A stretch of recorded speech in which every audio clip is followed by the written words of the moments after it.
Jeg vil vise lidt om, hvordan jeg indlærer tricket at stå på bagben. Og Carla, hun kan tricket, og Spot, han kan absolut ingen tricks. Han kan faktisk ingen tricks. Så det har jeg besluttet mig for, at jeg vil lære ham. Men jeg kan lige vise det her med Carla, hvordan det ser ud. Kom. Dygtig. Carla, hun vil gerne sidde på rumpen, når hun laver trick, men hun kan også. Carla, kom. Kom helt op. Kom. Kom. Kom. Dygtig. Hun kan også gå på bagvinden. Det betyder ikke noget. Det betyder selvfølgelig noget, hvis man gerne vil have øvelsen til på en bestemt måde, men det vil jeg sådan set ikke. Jeg vil bare gerne have, at hun kommer op med forprutterne. Skal vi prøve at se Spot på kamera? Prøv at gå ud her. Ja, ud her. Så starter jeg med her. Her er jeg ligeglad med, om han står eller sidder. Det betyder ikke noget.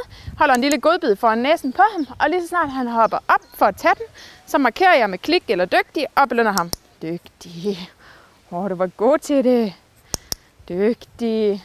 Og det første kriterie, når jeg indlærer det her, det er sådan set bare, at forprutterne letter fra jorden. Dygtig. Super. Tænk det? Ja. Dygtig. Det var en tør en. Spot. Ja.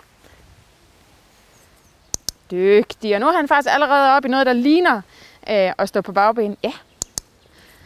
Når så, at vi har gentaget det nogle gange, så begynder jeg at tage godbiden ud af hånden, ligesom jeg gør med alle andre øvelser. Jeg starter med at lokke ham. Det gør jeg de fleste øvelser.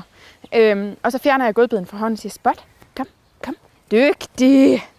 Og så får han selvfølgelig belønningen. Spot, kom. Ja. Super. Spot, kom. Hvor er du god til det. Wow, super dygtig. Det var fint. Kan du komme igen? Dygtig. Det fanger han sådan set rimelig hurtigt. Så kan man sige, lighter. Når han så begynder at få bevægelsen på, og han kan stå op, sådan som jeg godt kunne tænke mig, at øvelsen ser ud til sidst, så begynder jeg at trække tiden en lille smule, så han måske står 1 sekund til at starte med. Så står han 2, og så står han 3.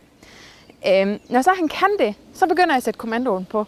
Jeg ved ikke lige, hvad kommandoen for det her skal være endnu, men jeg sætter den ikke på, før hunden kan adfærden. Der er ingen grund til at give ham kommando for noget, som han ikke aner hvad, og han ved ikke, hvad det er lige nu i øvelsen. Så først når han kan øvelsen, så sætter jeg kommandoen på, og jeg sætter kommandoen på lige præcis i det, han udfører øvelsen. Og så roser jeg og belønner.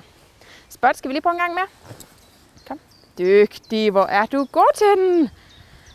Kan du prøve igen? Tænk det. Spot. Ej, hvor er du dygtig. Spot. Dygtig. Og så Spot, han synes mad, det er sådan der.